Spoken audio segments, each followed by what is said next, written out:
Welcome to the horrifier. हर रोज horror का डोज। एक छोटे से गांव में फातिमा नाम की 23 साल की एक लड़की रहा करती थी। फातिमा के बहुत लंबे घने बाल थे। पूरे गांव में उसके लंबे बालों की चर्चा थी। फातिमा को अपने बालों से ही जाना जाता था। वो लड़की जिसके सुनहरे काले लंबे बाल हैं। फातिमा अपने बालों के लिए बहुत पागल थी। वो अपने बालों की बहुत केयर करती थी। जरा से भी बाल उसके झड़ने लगते तो वो घबरा जाती थी। एक बार गांव में एक बीमारी फैली और उस बीमारी के चलते हुए फातिमा का निधन हो गया। फातिमा को वहीं के एक कब्रिस्तान में दफना दिया गया। जिस दिन फातिमा को कब्रिस्तान में दफनाया गया था, उस रात उस गांव का एक नाई बबलू उस कब्रिस्तान के चौकीदार वासिम के पास पहुंचा। बबलू ने वासिम को बताया कि फातिमा के बाल बहुत गजब के थे। ऐसे बाल जो उसने जिंदगी में शायद कभी नहीं देखे थे। उसने वसीम को बताया कि इतने लंबे घने बालों की मार्केट में बहुत वैल्यू है। उन बालों से अगर विग बनाया जाए तो वो कई हजारों में बिकता है। 20,000 में तो आराम से निकल जाएगा। और अगर ऐसा हुआ तो उन बालों से मिला पैसा हम दोनों आधा आधा बांट लेंगे। वसीम के भी मन में पैसे का लालच आ गया।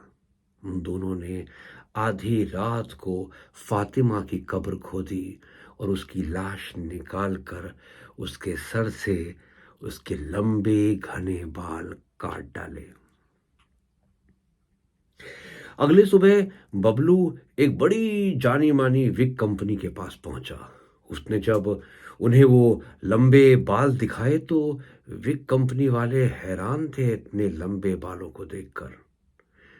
इससे पहले कि बबलू उन बालों का दाम बोलता, उन लोगों ने खुद ही बबलू को 50,000 पकड़ा दिए।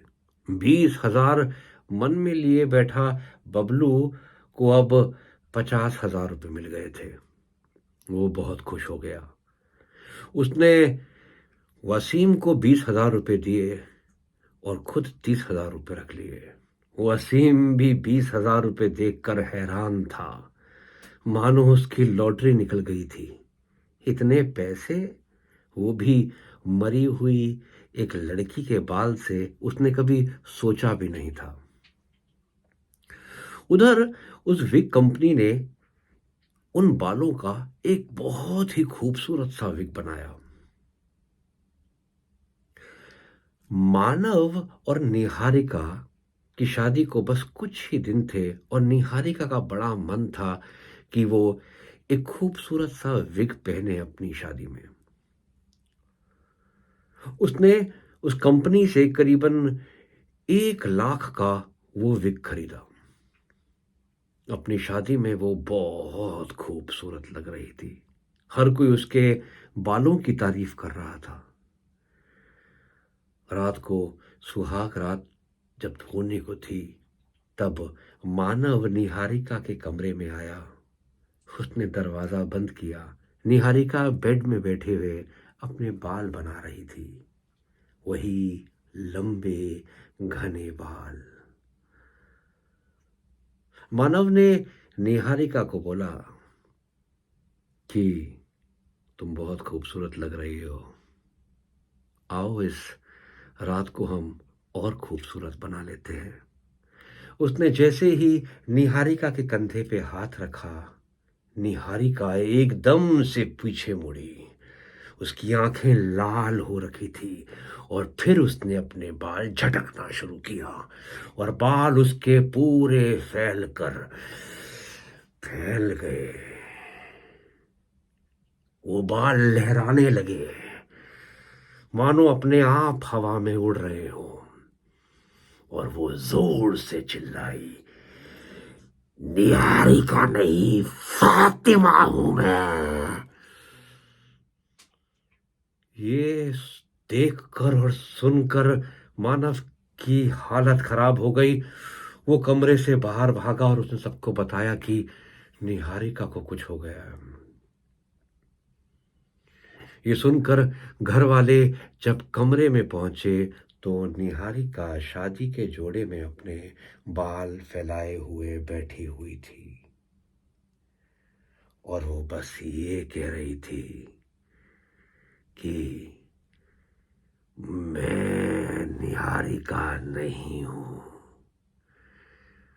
अब मौतें होंगी, मौत।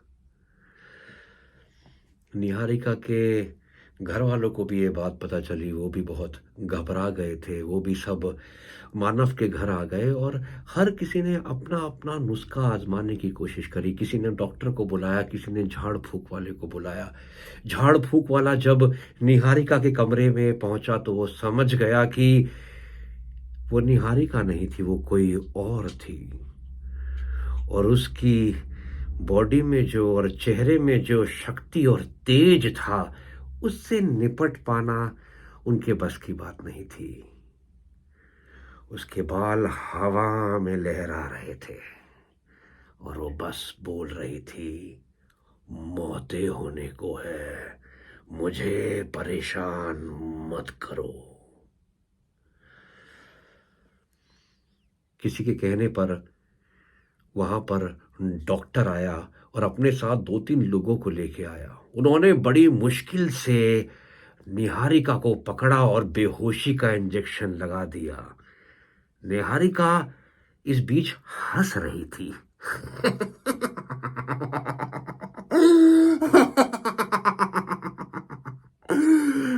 और फिर वो बेहोशी के हालत में चली गई। निहारिका को कमरा बंद कर दिया गया।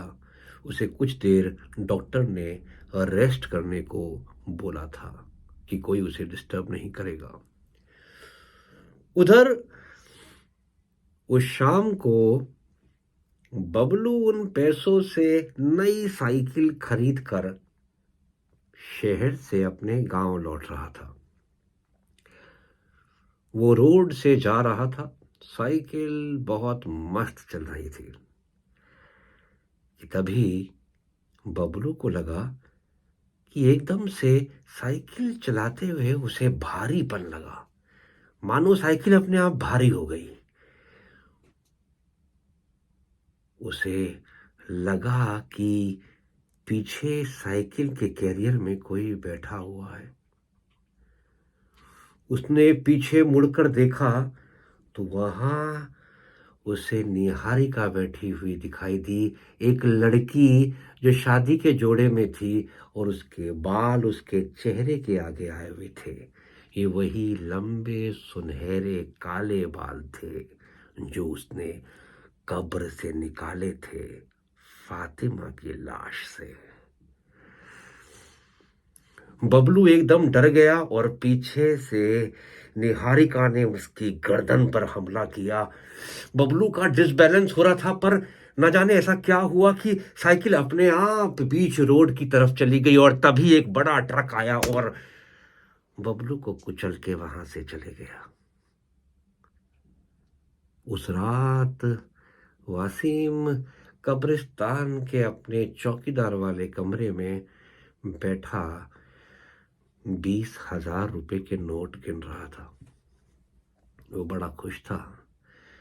उसने इतने पैसे एक साथ कभी नहीं देखे थे कि तभी उसके दरवाजे में खटखटाहट हुई।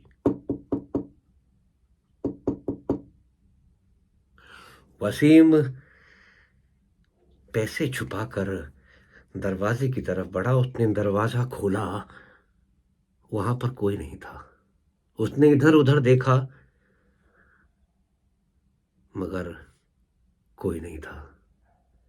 वसीम ने दरवाज़ा बंद किया, दोबारा से चिटकनी लगाई और जैसे ही उसने पीछे मुड़ के देखा, तो उसे पीछे अपने बिस्तरे में निहारिका दिखी। एक लड़की जो शादी के जोड़े में बैठी हुई थी और उसके बाल पूरे उसके चेहरे पे आए थे। वो बाल हवा में लहरा रहे थे। वसीम समझ गया देख के कि ये वही बाल है जो उन्होंने कब्र से फातिमा की लाश से काट कर निकाले थे। उसने दरवाजे की तरफ बढ़ना की कोशिश करी, मगर तभी उसे पीछे से कोई उस पर झपट्टा मारता हुआ दिखा और फिर उसके चेहरे पर निशान बने और उसका गला घोट कर फातिमा ने उसकी जान ले ली। अगले सुबह कब्रिस्तान में वसीम की लाश एक ऐसे खड्डे पे मिली जो कब्र के लिए खोदा गया था। उसके पूरे चेहरे पर नाखूनों के निशान थे। गांव में 2 मौतें हो गई थी, बबलू की और वसीम की। पूरा गांव सत्ते में आ गया था। उधर अगले सुबह जब झाड़ फूक वाले दोबारा से निहारिका के कमरे में घुसे, तो निहारिका ने, मतलब फातिमा ने, उन्हें बड़े अजीब ढंग से कहा, कोई जरूरत नहीं है कुछ करने की। मैंने अपना बदला ले लिया है। अब मैं ये शरीर छोड़ रही हूं, मगर मेरी एक शर्त है, मुझे मेरे बाल वापस चाहिए। फातिमा ने उन झाड़ फूक वालों को अपने घर का पता बताया, उस कब्रिस्तान का पता बताया जहां पर उसकी कब्र थी। झाड़ फूक वाले उस विग को लेकर फातिमा के घर पहुंचे और उनकी इजाज़त लेकर फातिमा की कब्र को खोदा गया और वहां पर उन्होंने पाया कि फातिमा के बाल काट दिए गए थे और वो जो विग था वो फातिमा के बालों से ही बना हुआ था। उस विग को फातिमा की कब्र में उसके साथ दोबारा दफना दिया गया। उसके बाद से मानव और निहारिका की जिंदगी में कभी कुछ बुरा नहीं हुआ। कुछ ऐसा नहीं हुआ कि उन्हें लगे कि फातिमा अब तक उनके साथ है। मगर उस कब्रिस्तान में जरूर रात को कई बार फातिमा की कब्र के ऊपर एक लड़की को अपने लंबे बालों को सहलाते हुए देखा गया है। वो कभी रोती, कभी चिल्लाती।